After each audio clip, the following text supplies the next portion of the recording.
Hace varios días, en el vídeo que subí, creo recordar que del ayuno intermitente, un suscriptor me preguntó o me solicitó, dijo, oye, ¿podrías hacer un vídeo sobre la enfermedad de Crohn?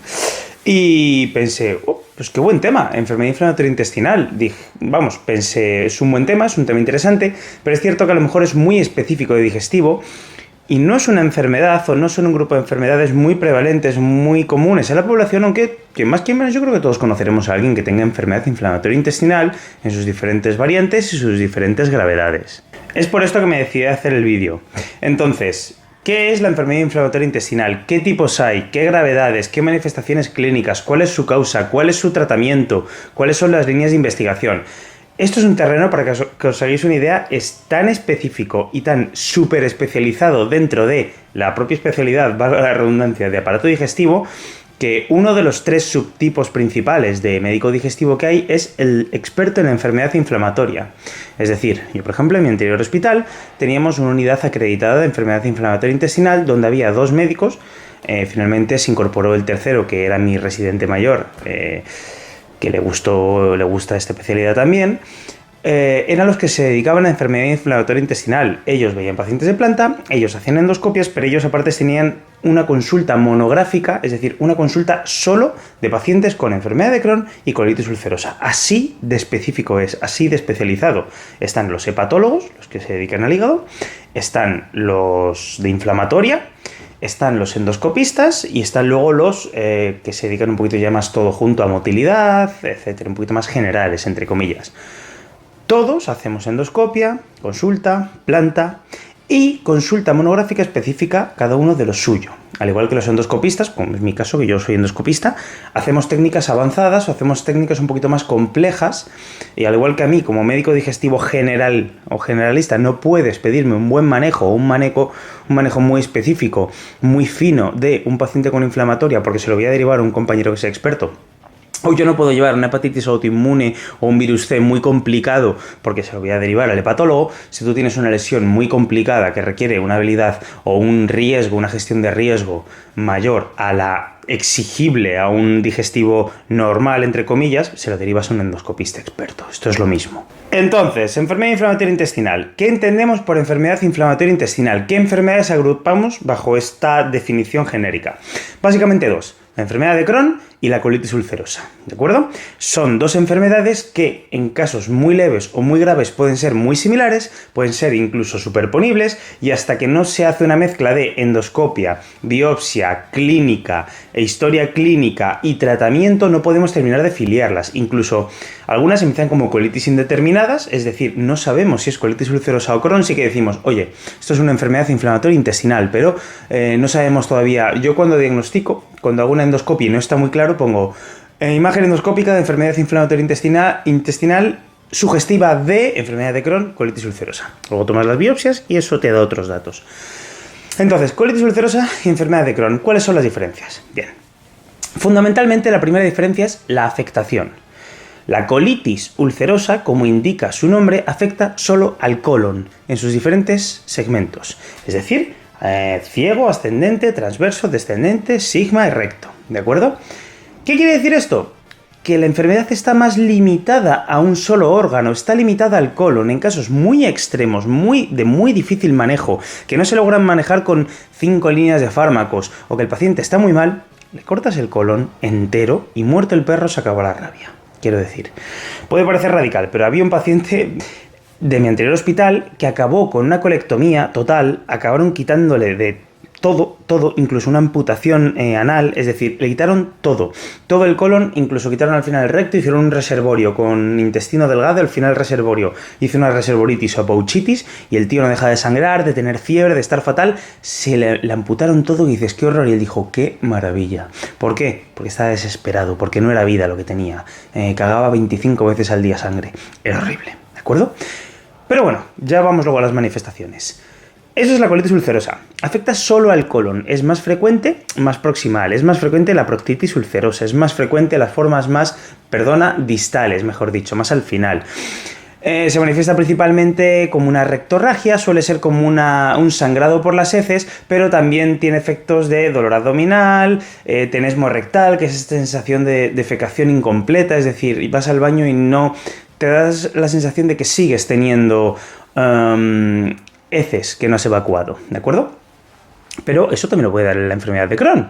No obstante, bueno, lo que decimos, colitis ulcerosa afecta fundamentalmente al colon. Y la afectación es continua. Quiero decir, yo entro en una endoscopia, veo que empieza la afectación, afecta a toda la pared, o mejor dicho, a toda la mucosa, y afecta de forma continua a toda la mucosa hasta que para.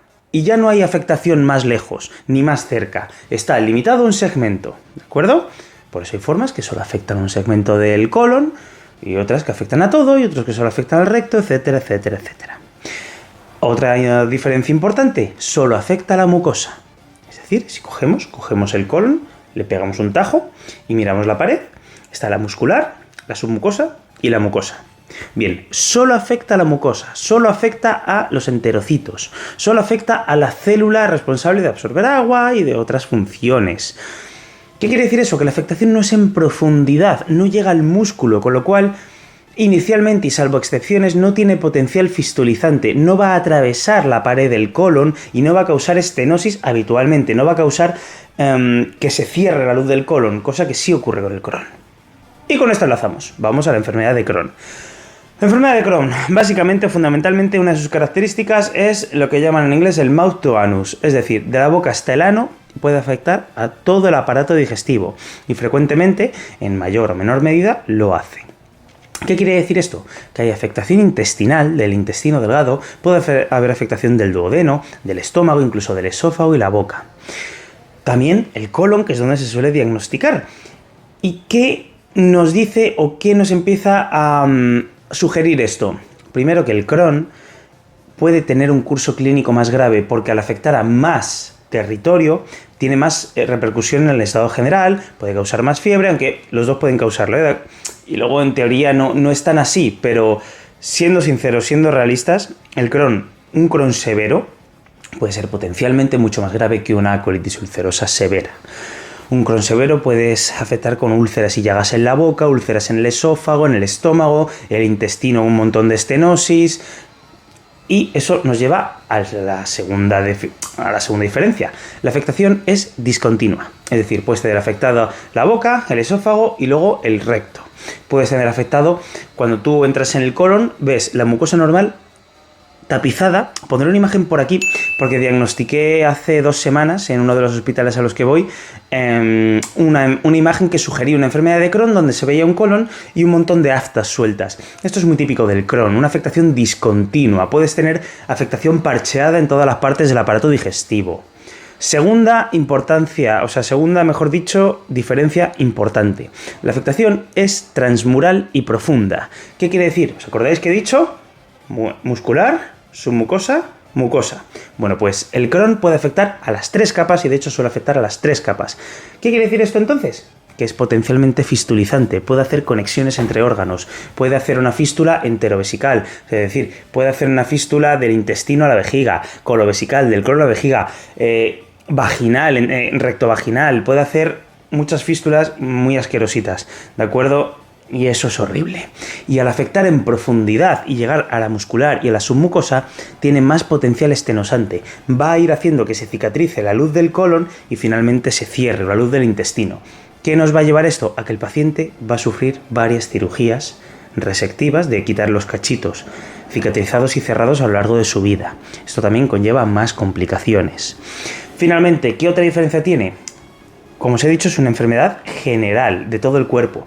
Tiene más afectaciones extraintestinales, es decir, la gente con enfermedad de Crohn se le hacen unas úlceras en la piel que se llaman pioderma gangrenoso, tienen más artritis, tienen más potencial de afectación al ojo, uveitis. Y esto nos lleva a la etiopatogenia. ¿Por qué ocurre esto? Pues no se sabe a ciencia cierta. Lo que está claro es que es una enfermedad autoinmune, ¿de acuerdo? Nuestro sistema inmune nos ataca a nosotros mismos. Nuestro sistema inmune, nuestros linfocitos, se activan y atacan específicamente o marcan como diana las células del aparato digestivo, las células del colon o los enterocitos del colon en el caso de la colitis ulcerosa y todo el aparato digestivo en el caso de la enfermedad de Crohn. Y en ocasiones, articulaciones, sinovial, piel, iris, todas estas cosas que pues pueden compartir determinantes de antigenicidad o pueden compartir diana a la hora de que la enfermedad autoinmune nos ataque. Muchas veces, ¿cómo podemos prever o cómo podemos saber si lo vamos a tener? No se puede saber, ¿de acuerdo? Sí es cierto que hay un componente genético, es decir, sí que se ve cierta agregación familiar. Sin ir más lejos, mi padre tiene colitis ulcerosa y mi hermano debutó hace pocos años con proctitis ulcerosa. Yo parece que me he librado, de momento. Pero sí hay agregación, sí que hay cierta agregación genética, agregación familiar. Hay una predisposición genética, ¿de acuerdo? Pero no es suficiente solo con la predisposición, no se ha identificado un solo gen que sea el causante, como otras enfermedades. Segunda causa, o esto ya es más una teoría, se cree que por ciertos virus, bacterias, por ciertas infecciones, algunas pueden compartir determinantes de antigenicidad, que recordemos, tenéis un vídeo mío explicando qué son los determinantes de antigenicidad, qué son los antígenos, qué son los anticuerpos y cómo funciona el sistema inmune, os vais y lo miráis. Estos virus pueden compartir determinantes de antigenicidad con partes de nuestro cuerpo y nosotros, al sensibilizarnos frente a esos virus y bacterias, lo identificamos como algo que atacar, y luego cuando nuestro cuerpo, pasando revista, ve eso mismo en nuestras células, lo ataca, y es el principio de la gran debacle. Y por último, ahora últimamente está muy de moda la teoría de la permeabilidad intestinal. Se cree que al ir permeando, al ir pasando por las uniones, las gap junctions de las células, los enterocitos, al ir pasando alimento, etcétera, pueden los antígenos del alimento provocar una activación local del sistema inmune que inicia la cascada de citoquinas, que inicia la inflamación. No se sabe. No hay una sola causa, hay muchas causas que se juntan y se entrelazan. Una nunca es suficiente para desencadenar la enfermedad, pero todas juntas al final se montó la gozadera. Finalmente, esperanza, tratamiento, ¿qué se hace? Bien, primero hay que diagnosticarla. Normalmente es porque alguien viene con diarreas o por diarreas con sangre o dolor abdominal intenso, viene al digestivo, se le acaba haciendo una colonoscopia, una gastroscopia, y en la colonoscopia se ve esta imagen sugestiva de enfermedad de Crohn o colitis ulcerosa. Al hacer eso siempre tomamos unas biopsias y las biopsias nos ayudan, aunque no son 100% fiables, nos ayudan mucho con la clínica y la imagen endoscópica a establecer el diagnóstico de sospecha o de certeza en caso de que esté muy claro. En este caso hay varios escalones de tratamiento. El primero son los 5-ASA, que son fármacos locales que se toman, se liberan a nivel del colon o del intestino y hacen su efecto local. Si con esto estamos controlados, pues podemos decir que es un curso leve de la enfermedad. Lo segundo, y también lo que se suele utilizar de acción, de choque, mejor dicho, ante un brote, son los corticoides. Los corticoides a dosis altas por vena. Esto induce la remisión del brote, salvo en casos muy severos, corticorefractarios que se llaman, y nos ayuda a ir metiendo los fármacos, los inmunosupresores que a largo plazo va a mantener el paciente. Por cierto, otra característica de la enfermedad que no he mencionado es que cursa en brotes. Es decir, tú estás normal hasta que un día te brotas, te pones muy malito, te diagnostican, te ponen fármacos y te inducen una remisión que durará más o menos en función de tu curso de la enfermedad y lo sensible que seas a ciertos tratamientos. El objetivo, hasta que ocurre el siguiente brote que ha fracasado la anterior línea de tratamiento y hay que cambiarla. Esto es tan así, ahora con los anticuerpos monoclonales está a la orden del día. ¿Qué quiere decir esto?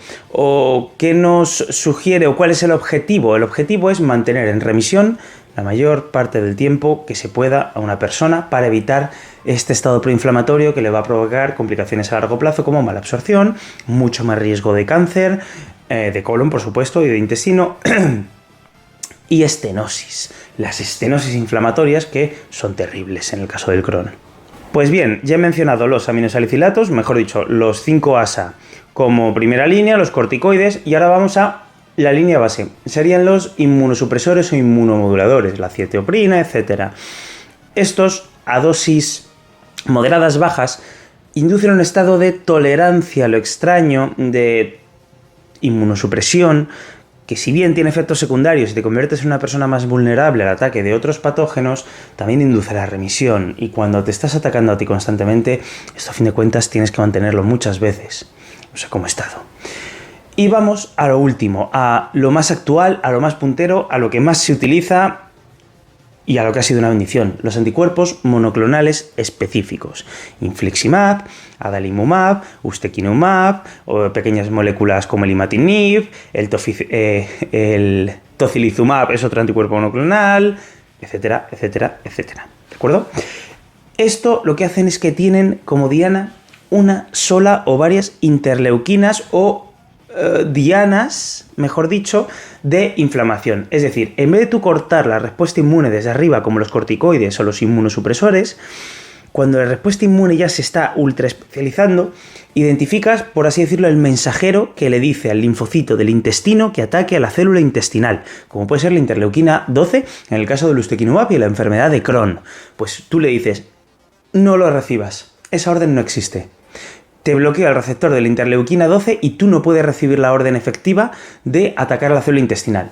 A lo que es lo mismo, es como si tú tienes ahí unas tropas ahora que está de moda con toda la guerra de Rusia y Ucrania, tú tienes unas tropas en el frente, tienes un pelotón que tiene que asaltar una ciudad.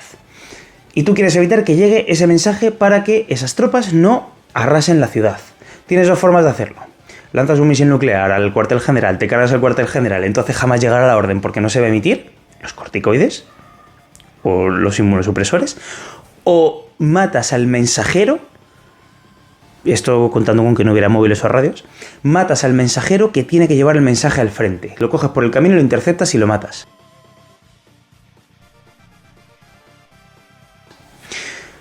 El ejército en general no le has afectado porque sigue funcionando. No te has cargado el cuartel general, no te cargas la respuesta inmune. El batallón tampoco te lo has cargado, no tienes que cargarte de los linfocitos T que hay en el intestino. Estás solo eliminando el mensajero, lo que le tiene que dar la orden desde el cuartel general a los soldados que están en el frente para arrasar la ciudad. Es decir, solo matas al mensajero, con lo cual el resto del sistema inmune, el resto del ejército sigue funcionando, solo no funciona ese batallón. Es lo mismo. Estos son anticuerpos que generamos en el laboratorio específicos para matar al mensajero, a la interleuquina, ¿de acuerdo? A las hormonas paracrinas o bueno, a las moléculas de conexión interleucocitos, interleuquina. Inhibes la diana exacta que va a decir al cuerpo dónde y cómo atacar. Y esto es un gran avance. ¿Por qué es un gran avance? Porque no inmunosuprime de forma general. No induces un estado de vulnerabilidad e inmunosupresión en la persona, sino que estás atacando la diana exacta que hace que esa persona esté enferma. Esto es un gran avance y ahora mismo cada vez hay más anticuerpos monoclonales y estamos constantemente innovando y poniendo unos, quitando, pones unos hasta que deja de tener respuesta el paciente, pero ha salido otro, etcétera, etcétera. Esto por desgracia la seguridad social vale mucho dinero, pero es que hay que hacerlo, hay que tratarlo y está fenomenal. Lo malo es que son fármacos muy caros, pero para eso están las unidades especializadas de cada hospital. En definitiva, hemos dicho lo que es la enfermedad de Crohn, o mejor dicho, hemos dicho lo que son las enfermedades inflamatorias intestinales, qué las causa o qué se sabe que las causa y qué no se sabe, qué tipos hay, qué afectación tienen, qué gravedad pueden llegar a tener, otras manifestaciones y tratamiento. Esto es un esbozo un poco general, pero yo creo que para población general es una buena aproximación y para salir un poco de dudas de qué es esto de la colitis ulcerosa y la enfermedad de Crohn. Para cualquier duda, pues siempre digo lo mismo. Pongo por aquí el email, tenéis la caja de comentarios y dadme ideas para el siguiente vídeo. Nos vemos.